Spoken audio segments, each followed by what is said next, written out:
Hi, friends. Welcome to video 1 of 3 on ways to spice up your locust pose. If you're new to me, I'm Christiana with Christiana's Yoga.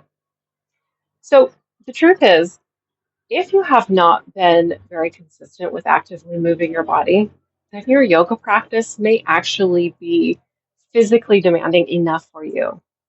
But if you are doing your yoga practice and there are times when you're left feeling like you're craving a little bit more, like more of a focus on strength or flexibility, or maybe you wish you'd gotten your heart rate up a little bit higher, then these moves are going to be really great for you to add into your routine.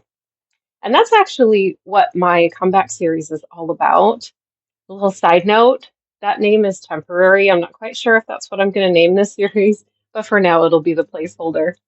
But it is all about offering several days of yoga with alternating bonus days that focus on strength and flexibility and maybe get your heart rate up just a smidgen more that support what we're focusing on in the yoga classes for that particular week.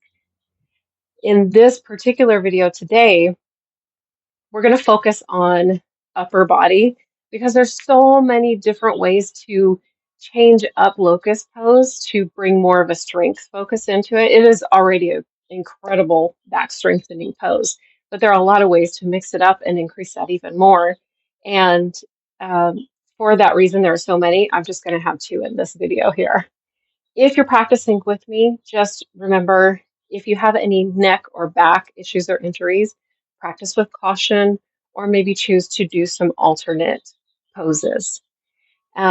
There's also an option to always pad your pelvic area.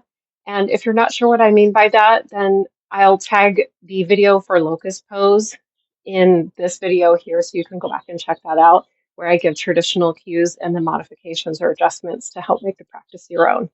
But let's go ahead and get started. I'll meet you on your mat. Because in this video, we're just focusing on the upper body, our legs are going to stay rooted into the mat and they're going to stay the same. So come to lay on your mat. Flatten the tops of your feet onto the mat with them about hips distance apart, maybe slightly in closer towards each other. Point your tailbone or give it a slight tuck towards the end of the mat. Engage your legs by rooting your toes into the mat, and then we'll get started with our poses. In this first one, I like to call it palm pulses.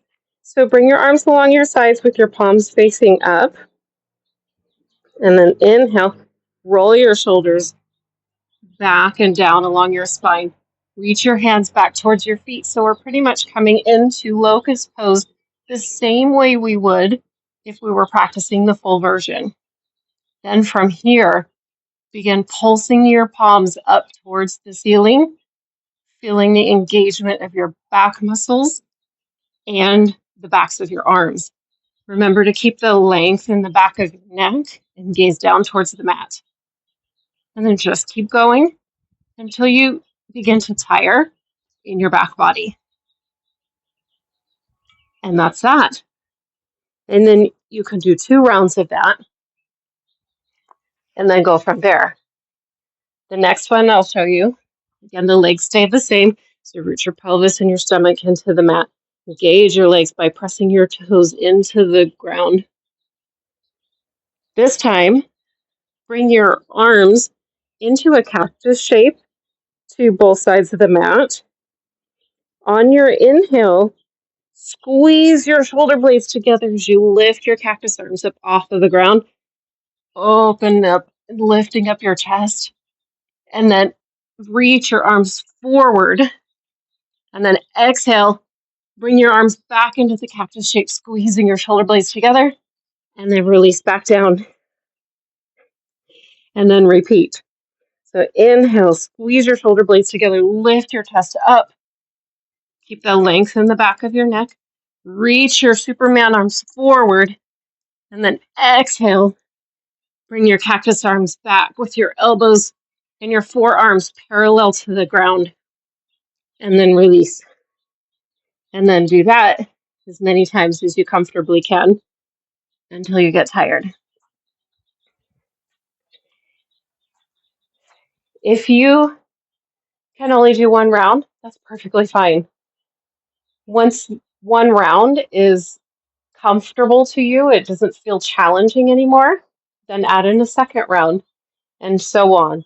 But you get to really listen to your body and figure out what you need in that moment and in that time.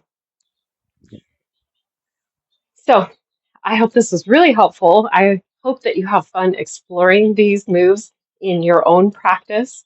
And let me know in the comments if you want to see some more moves like this, if you think it will be helpful for your yoga practice. And then video 2 of 3, or tomorrow's video, is going to focus on the lower body. So I hope you enjoyed this. Happy exploring.